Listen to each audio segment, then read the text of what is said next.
Welcome everyone, good morning. My name is Fändrich. I'm the guy from Germany who invented these concepts, treatment concepts, and it will be a pleasure for me to give you some more insight into what I'm doing.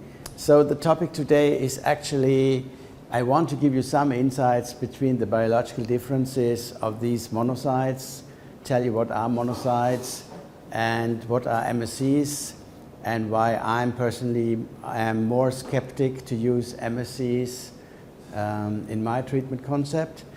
However, the main topic and the main issue, what concerns every one of us, is the fate of becoming older and suffering from frailty and chronic diseases. And whether you use MSCs or other cells, that's a secondary question. The main question is, why does this happen? And what do we have to do as clinicians and you as your own patient to postpone this process in order to achieve a healthy aging? That's the best, that's the optimal. So let me get started and give you some insight on what we do nowadays to reverse your biological age. Because you have to discriminate between your chronological age, that's your calendar age, which is in your passport, and your biological age. We have now diagnostic tools in Europe which are so accurate to determine your biological age that even our government will use those to determine the age of refugees coming into Europe, which has a legal consequence because we need to know whether they are 18 or younger or older. So we can measure your biological age, and that's what I'm actually doing by saliva or a little bit of blood. And then we send it into an institute, to US, or in Germany we have another one. And so we will know how old you are biologically. And why is that important? For two reasons.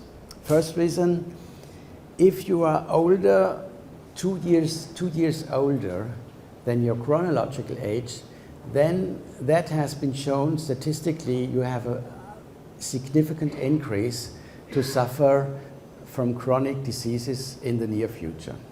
So it is very important to bring back your biological age and possibly make you younger or the same age as chronologically. And secondarily, this is important because we know that age itself is the highest risk factor to run into chronic disease. After the age of 50, the incidence of chronic diseases goes up exponentially.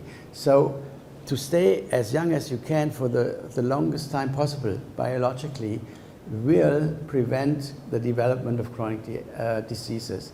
And that's why the biological age is becoming more and more into focus to be controlled and potentially be reversed. And that's what I'm going to show you, how we do that.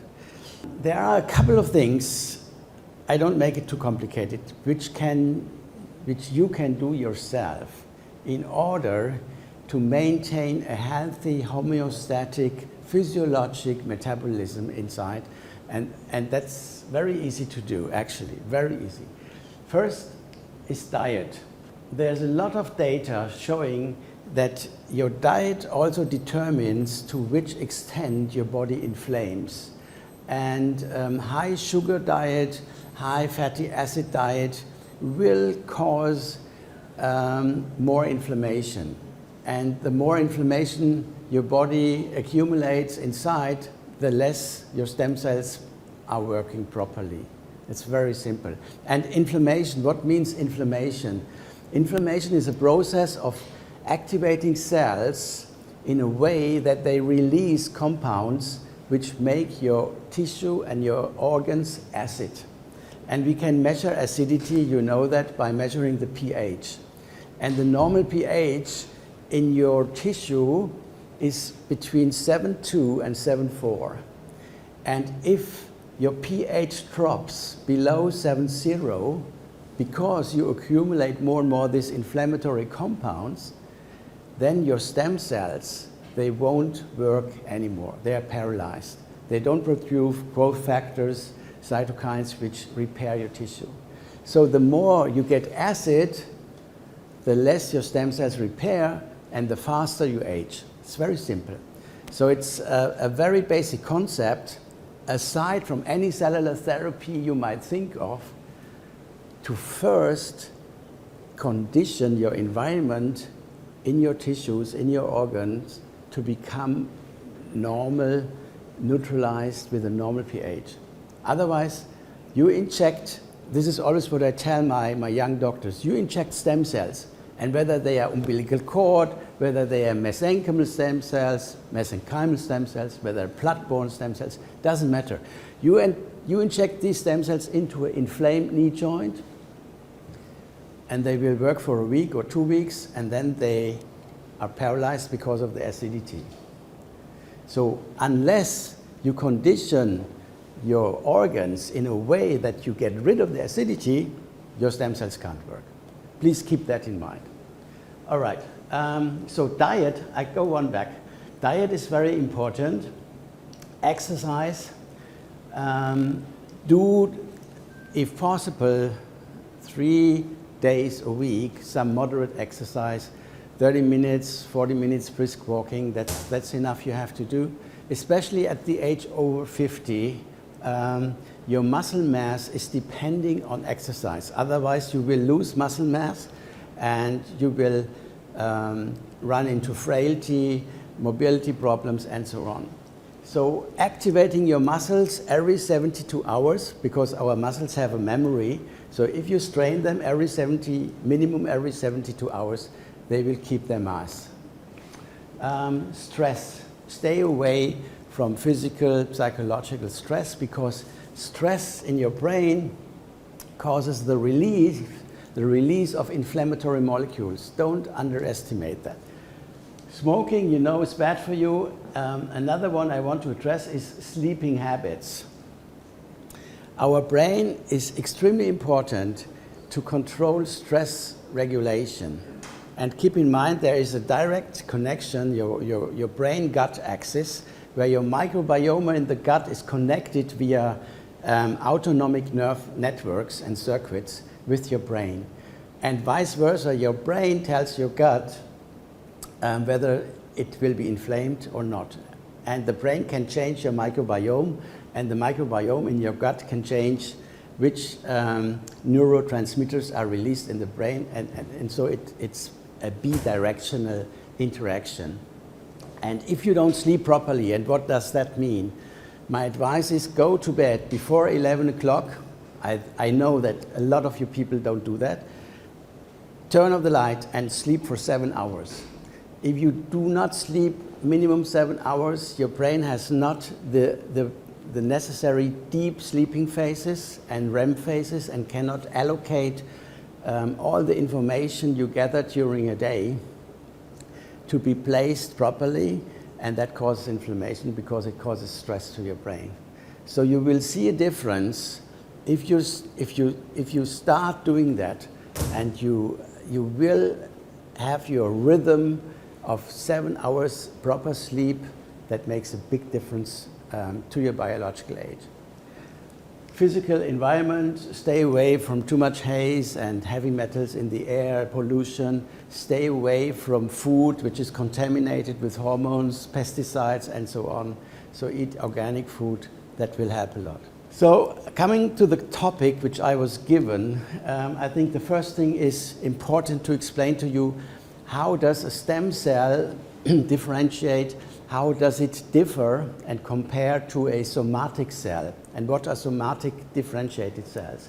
A stem cell, illustrated here, can divide. It can be replicated into the same stem cell again. So it has a self-renewal capacity, and at the same time it can differentiate into another cell type.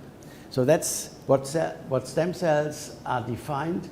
And somatic cells are cells which can not replicate and cannot go into other tissue type cells. So when the sperm and the oocyte are fused to produce the first formation called blastocysts, then we have an inner cell mass of embryonic stem cells which develop, and around them there's like a capsule which is then inside the placenta. And these embryonic stem cells, they give rise to all different tissues in the body. So they are called pluripotent because every embryonic stem cell can differentiate in the 3 different germ layers of tissues which are necessary to build a complete embryo. And if a stem cell has the capacity to differentiate in all 3 germ layers, we call it pluripotent.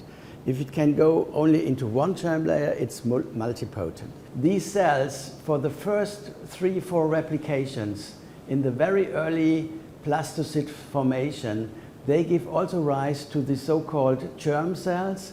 This compartment of germ cells is only used for reproduction, so it will give rise to sperms or oocytes, and the other cells, the embryonic cells, they give rise to tissues. Here, a totipotent cell can develop into germline cells, but they are only for reproduction, or it gives rise to pluripotent cells, and those pluripotent cells can go into ectoderm germ layer, that is our brain, nerve tissues, eyes, the smelling nerve, skin, hair. That's part of the ectoderm germ. Or it gives rise to mesoderm, which is connective tissue, blood, heart, kidney. Or the 3rd germ layer is the endoderm, and that gives rise to gastrointestinal tract, liver, pancreas, thyroid tissue.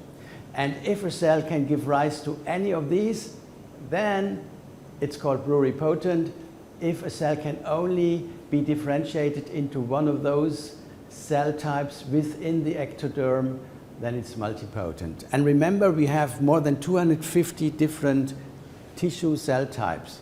So it's quite a delicate balance of these pluripotent cells to get the information on how to differentiate in which cell type at which time while an embryo is formed.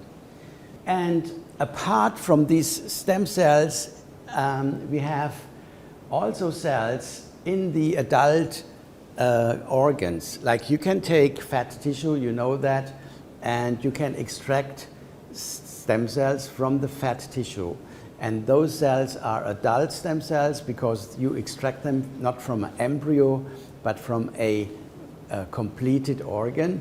You can extract these stem cells from the liver, from the skin, from the brain. So every organ, this is important to remember, every organ has its own specific stem cells, and those stem cells are called adult stem cells. Now, when we talk about MSCs, those are cells not taken from embryonic tissue unless they are taken from umbilical cord. The umbilical cord is a very good source because it contains a lot of stem cells which have very nice properties to be differentiated into different cell types. However, in most cases, people extract stem cells from fat tissue, and they call them mesenchymal or mesenchymal stem cells. The advantage is those cells which are extracted from your fat tissue, they are your own cells. So we call that autologous, so they are not rejected if you give them back. But they have a very low, but they have one cancer risk. Because the problem is, if you extract these cells from the fat tissue, in order to have a very good cellular product, you need a minimum of 10, 20 million cells. And you have to replicate these stem cells outside the body to have enough cells for a beneficial effect in the body.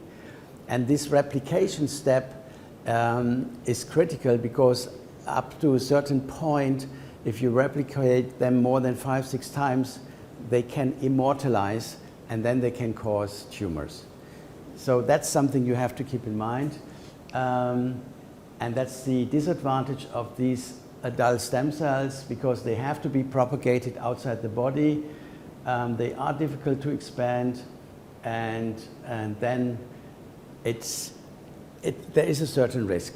So whatever we do in medicine, in clinical medicine, we have to take into consideration that cells have a certain potential to develop into tumors, stem cells. If they are not your own cells, but coming from a third-party donor, they can sensitize your immune system, they can form embolisms, they can be related with atypical infections if the donor source is not clear. Let's say the donor has a hepatitis, you don't know it, you get his stem cells, then the hepatitis virus can be transmitted. And they can cause, but this is very rare, I would not really put too much emphasis on that, they can cause anaphylactic allergic reactions. This table gives you an overview where I have compared the properties of embryonic stem cells, which are pluripotent. I explained to you they can go in all different germ layers. However, the biomass is very poor, so you have, if you want to use embryonic stem cells, you have to extract them and you have to replicate them outside the body numerous times in order to have enough cell mass to be used for clinical purposes. And with each replication in an artificial environment outside the body, your tumor risk is increased. And normally embryonic stem cells are not your own. They're not coming from yourself, but from a different person. So they are what we call allogenic, and they have a certain risk to be rejected. So we have seen in a lot of preclinical trials that embryonic stem cells can raise cancer cells and induce cancers once they are given to a third party, which is genetically different from the embryo. So there are strong ethical concerns, and you know, when the science on embryonic cells started in the year 2000, when they were detected, since then a lot of money has been put into the development of embryonic stem cell products, but so far we have not one which is registered for clinical purposes, which shows to you after 23 years there must be something very critical about them. Now, hematopoietic stem cells are cells which we derive from the bone marrow, and that's a very simple concept. They are very well characterized, and since we use the bone marrow, we have numerous of cells. We don't need to expand these hematopoietic stem cells from the bone marrow outside the body, so we don't have a risk to induce cancer cells in this product. So they have been used for bone marrow transplantation for various cancer diseases in a lot of indications, very efficiently and very safe. However, hematopoietic stem cells can be used to treat certain blood-borne cancers, but they are very hard to differentiate into other cells, so they cannot be used for, let's say, brain disease or skin disease or other indications. And that's why people have focused on the mesenchymal stem cells. They are multipotent. They can give rise to cartilage, tendons, ligament tissues, connective tissue, everything associated with joints and bone. They are quite good. However, the extraction of these cells from the fat or from the bone marrow or from the liver gives poor biomass, so you have to replicate them. That's the problem. And if you replicate them too often, then they also have a tumorigenicity, and that's why I'm careful about it. The best source of stem cells, in my opinion, is umbilical cord stem cells. If you have a baby born and you have the chance to cryostore the umbilical cord stem cells, then do that, because they are safe and they can be used in various ways, maybe later on if you need them. So their biomass is high. They can be from yourself. Let's say you give birth to a baby and you store the umbilical cord cells from the baby, and the baby would have a problem later on, then you would have the baby's own cells to be used for clinical purposes. But if you as a mother from the baby would use them, you could also use those.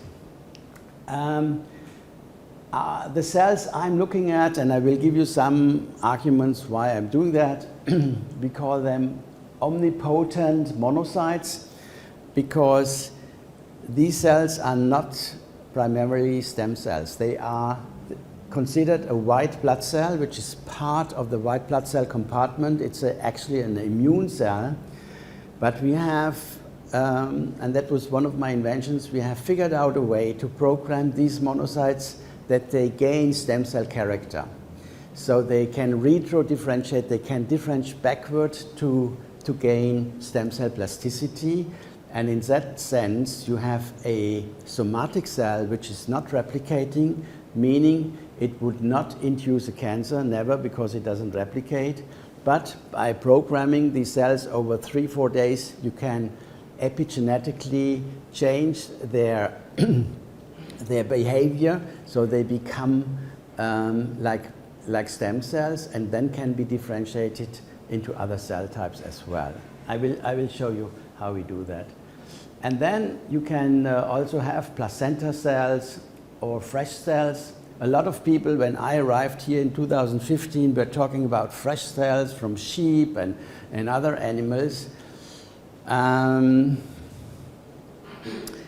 They have been used quite often and quite in a broad context of a lot of indications. If they are injected properly intramuscularly, it's no problem. If the injection would hit a little vessel and these sheep or pork stem cells are injected into a human vessel, then they will cause very, very severe anaphylactic allergic reactions. And it happened this is a few years ago, in Switzerland and in Germany, that people died from the intravascular injection because it was not done properly from fresh cells from sheep, and the patients died within a few minutes. And that's why in Europe, fresh cells from animal sources are forbidden. They're completely forbidden. There are some doctors who still offer it to patients because basically the effect of these fresh cells in a patient are quite beneficial. I have to commit that. But there is this risk that they can cause sudden death when they're injected wrongly. And that's why our government, European government, has completely banned these cellular products.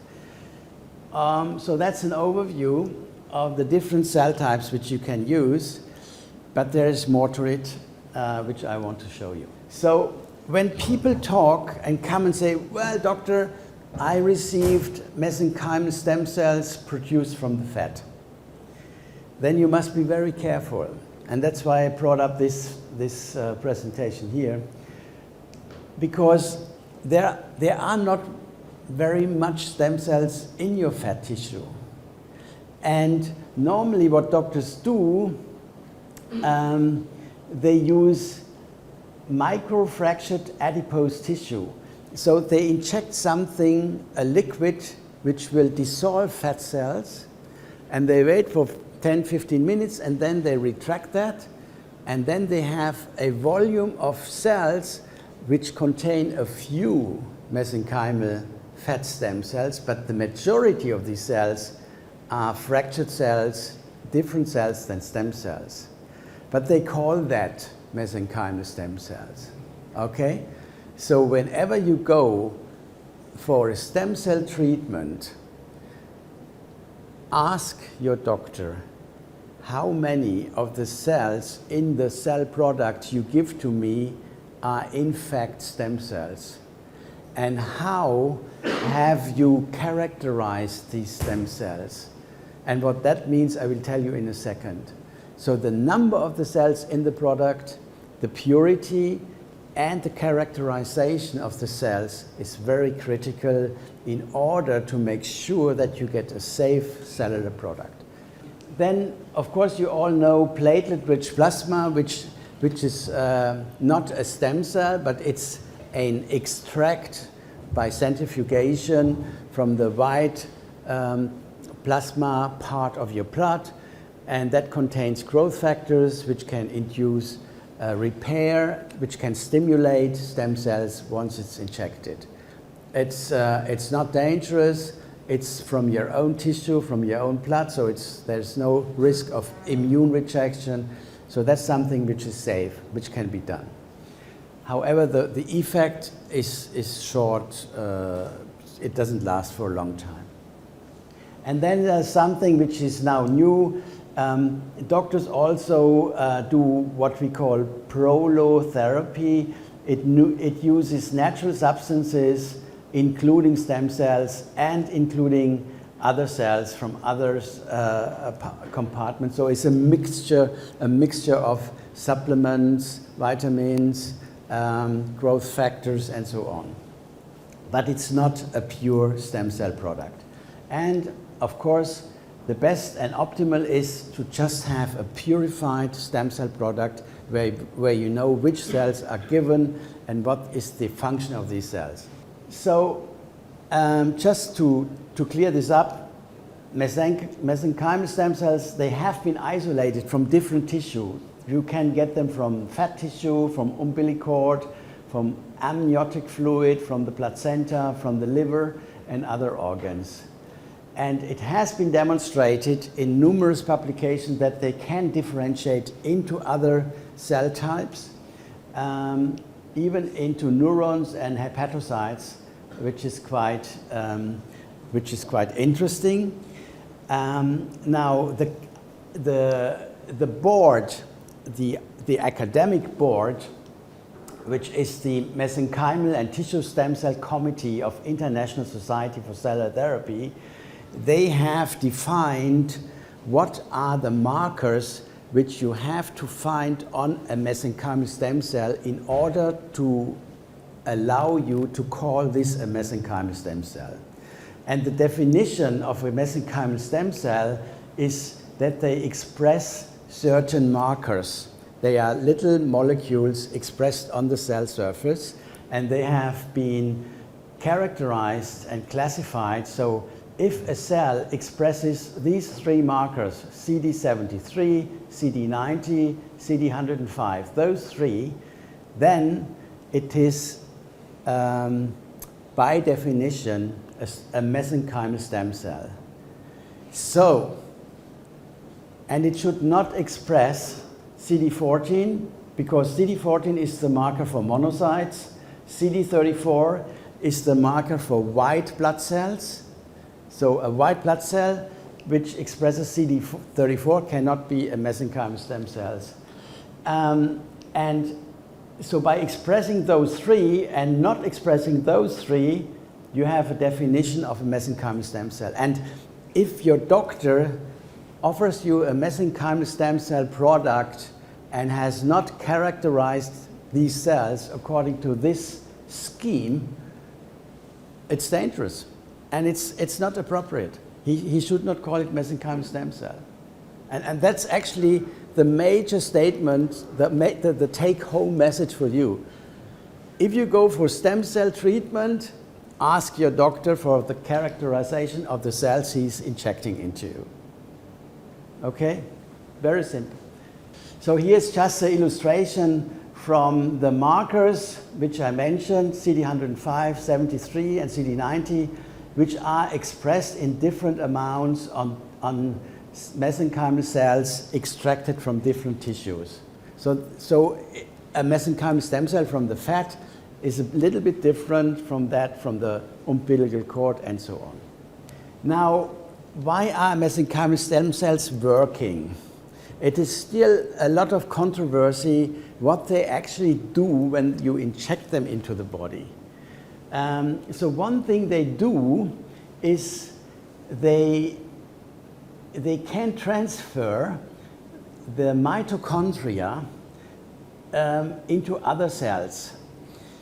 For instance, in patients who suffer from heart failure, if you give them mesenchymal cells, they will not turn into heart muscle cells, but they will release their mitochondria, I will tell you what that is, into the heart muscle cells, and that will strengthen the heart muscle cells in a way that the muscle is pumping more blood and being more vital. And why is that? Because each cell contains so-called mitochondria. So here is the scheme of a cell. And inside the cell, you see this nucleus. Every cell has a nucleus which, where the genes are allocated. And outside the nucleus, in the cytoplasm, you have different little organs. And those are the mitochondria. And the mitochondria are the powerhouses, the nuclear plants of our cells. They produce the energy which is necessary to drive every enzymatic reaction. And the end product of what they produce is called ATP, ATP adenosine 3-phosphate. These little molecules, they are necessary to drive everything. Every thought we have, every action you do needs ATP. And you produce as much ATP a day as you weigh. If you weigh 60 kilograms and your mitochondria are working properly, you produce 60 kilograms of ATP molecules. Imagine. Now in a heart cell, in only one single cell of your heart, there are 10,000 of these mitochondria. And one mitochondria produces 1 million ATP molecules per minute. Now imagine what one single heart cell with 10,000 mitochondria is doing every minute while you sit here. And then extrapolate this to your whole body. It's enormous. So if your mitochondria activity is not working properly, that has a very strong impact on your health. And this is the most complicated slide. After that, it's very easy. Okay? So in order to produce ATP, we need energy. And the energy comes from glucose in most cases. You can also break down fatty acids into glucose products. But at the end, it's the glucose molecule which is broken down and transferred into ATP molecules. And there are two ways how the mitochondria can do that. It can do it via the formation of lactate, and then the breakdown from one molecule of glucose results in 2 ATPs. But it can also alternatively do another metabolic pathway, and in that pathway it results in 36 ATPs. So you see the comparison, and that's from one molecule of glucose, and that's from one molecule of glucose. So of course what you want is that this pathway is triggered and you produce 36 and not only ATP. By the way, every cancer cell is shutting down this enzymatic reaction. We call it oxidative phosphorylation, and produces lactate and produces only 2 ATPs. Cancer cells do that because when they produce lactate, they make the vicinity of the tumor acid, because lactate is an acid.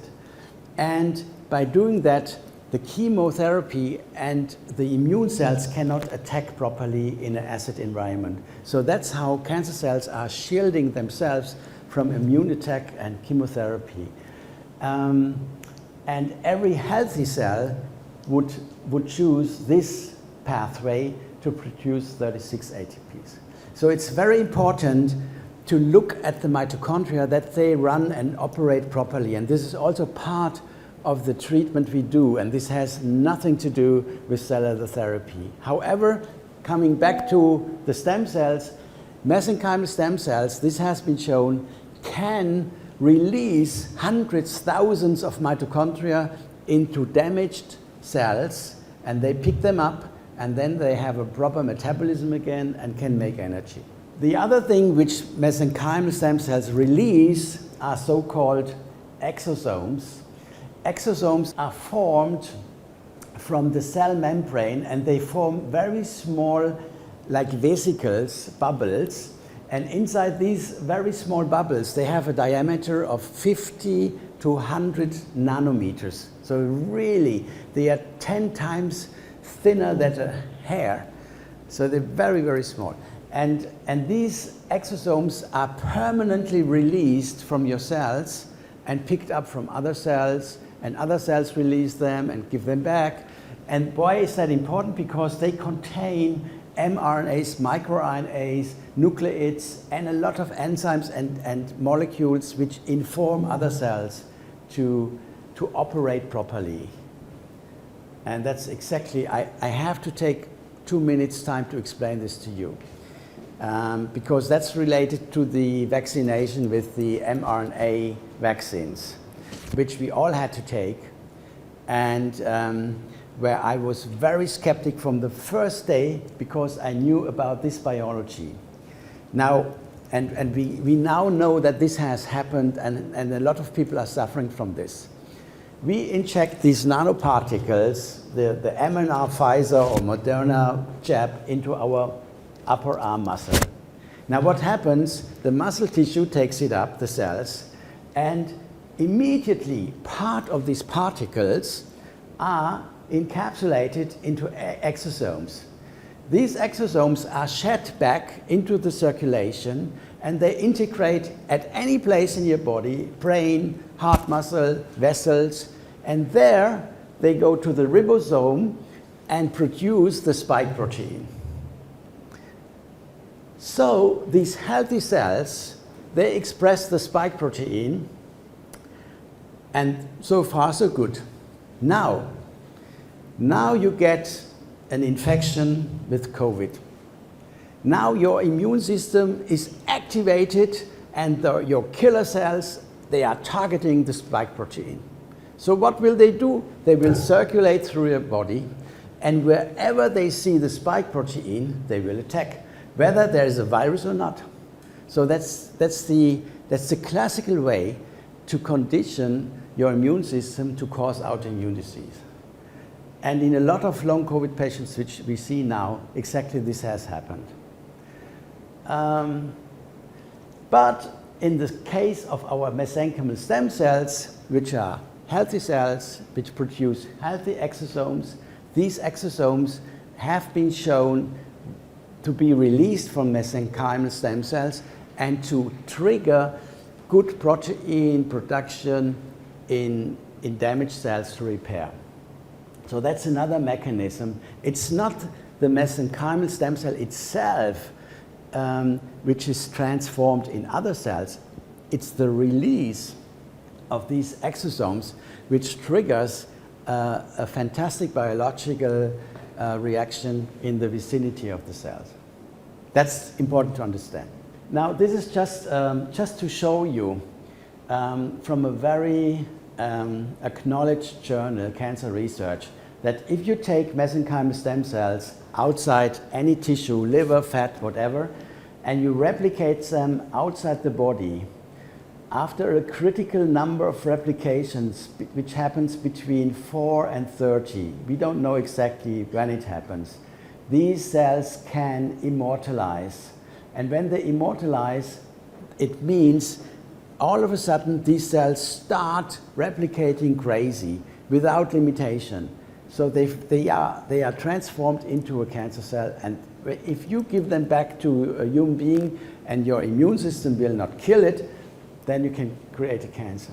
And the problem is you have 10 million, 20 million, 50 million mesenchymal stem cells, and you don't see whether they contain 1 or 2 or 3 of these immortalized cells.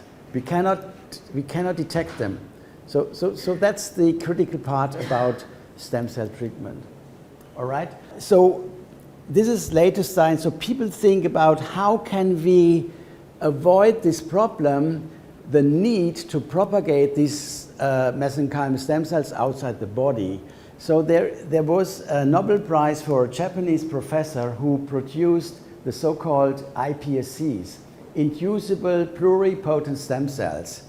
And what he actually did, he took a normal skin cell and he transfected the skin cell with 4 different embryonic transcription factors which are informative to and important in embryonic life.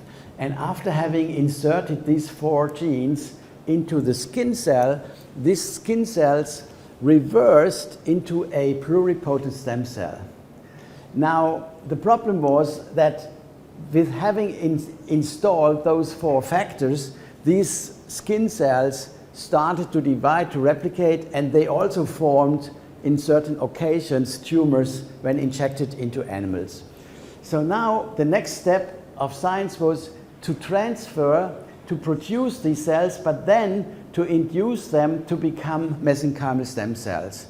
And these mesenchymal stem cells, they did not have these factors anymore, so they could be used for replacement. So this will be an option in the future to take iPSC cells, to turn them into mesenchymal stem cells, and then you have enough biomass to be treated and you don't have the tumor problem. But I would say this will happen within the next 3-4 years. Because then if you have trans-differentiated those iPSCs into iMSCs, inducible mesenchymal stem cells, then you can use those to form other cells and replace them for the targeted tissue like neurons or liver cells or so on. Now, in my next part, I will explain to you why I used monocytes and not embryonic or mesenchymal stem cells. Well, monocytes have been shown in biology to be, under certain conditions, working like a stem cell. Because if you cut off parts of a salamander or a newt, like you cut off the tail of a salamander, and then these salamanders, they are able to replace the complete tail. And they don't do that with stem cells. They do that by using monocytes, white blood cells. And what happens at the wound of the cut off tail, these monocytes are triggered to turn back into stem cells, and then these stem cells replace the tail. Because if you deplete a salamander from monocytes and then cut off the tail, and he has all the stem cells in place, nothing will happen. Only if you give back these monocytes, he can replace his tail.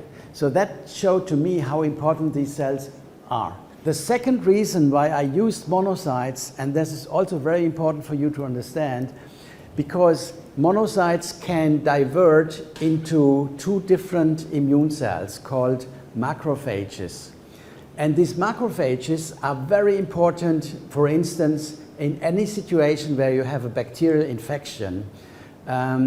Your monocytes turn into inflammatory macrophages, and these monocytes clear the bacteria, they clear the virus from your body. These are called M1. Here you see M1 inflammatory macrophages.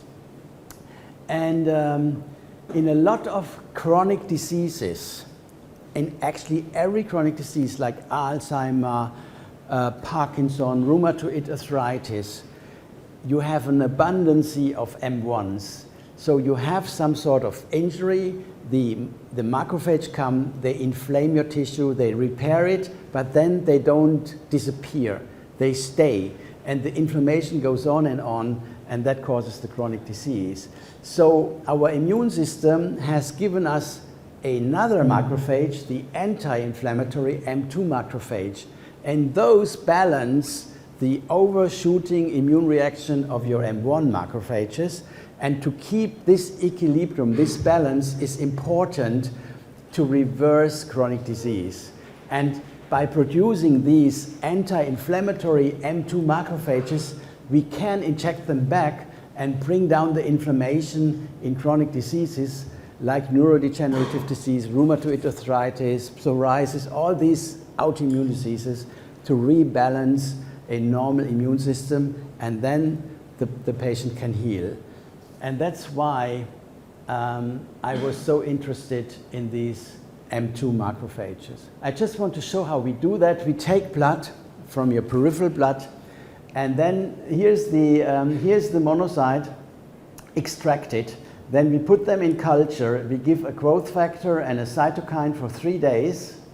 Then we have a new reprogrammed monocyte, and this monocyte, after 3 days, if you add cell-specific growth factors for chondrocytes or myocytes, hepatocytes, fat cells, or insulin-producing cells, then these cells can turn into these different cell types.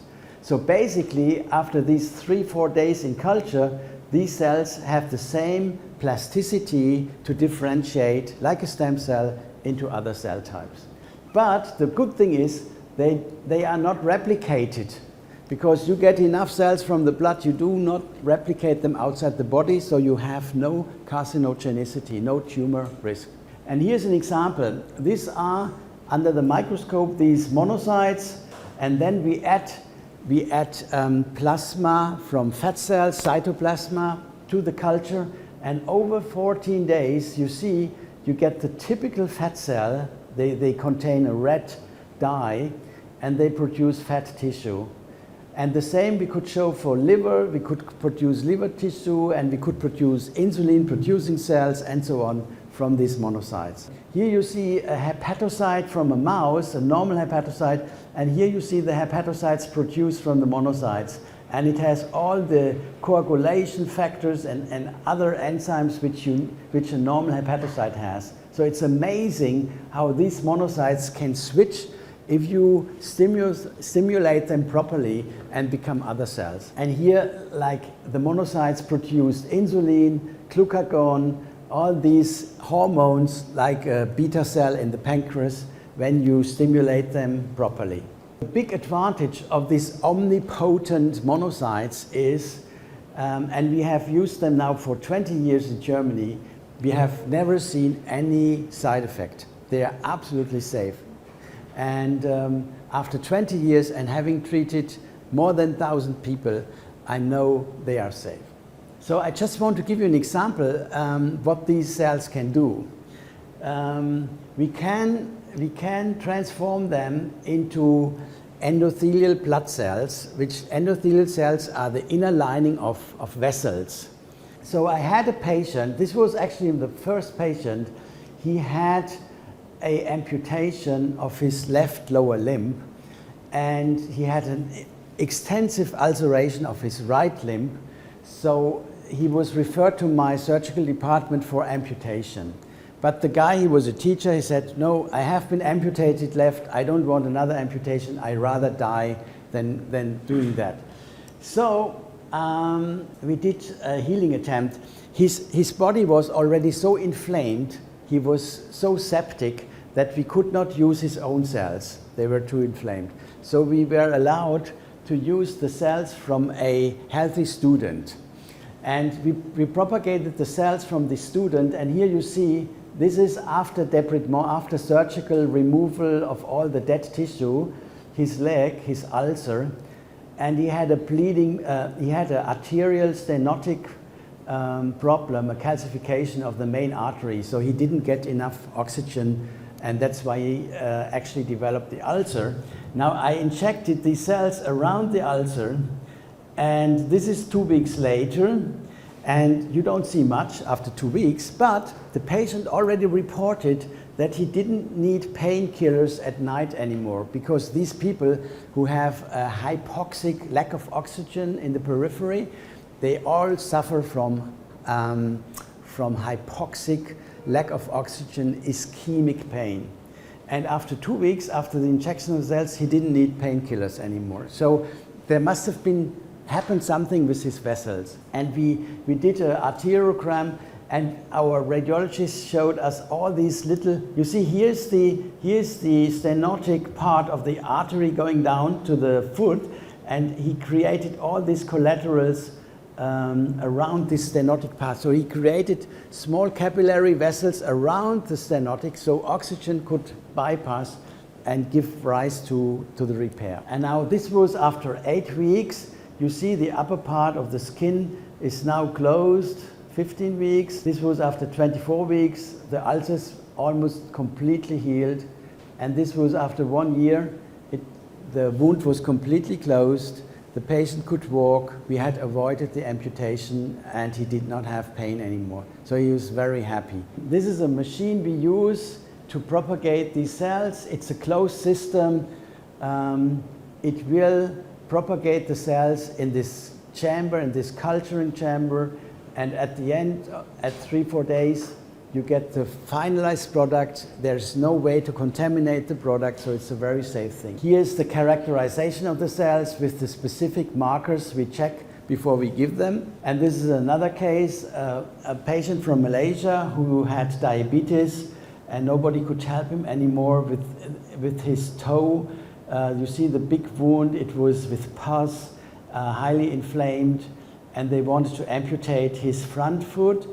Then he came to me, this is 5 years ago. I injected these OPMs around this wound, and you see this was in April 2015, and by March 2016 it was completely healed and we avoided the amputation. And this is so significant that I now have a partner, a big Swiss pharmaceutical company, and we are launching now a big trial in Europe and in US by using these cells for arterial vascular diseases to avoid end-stage patients the amputation.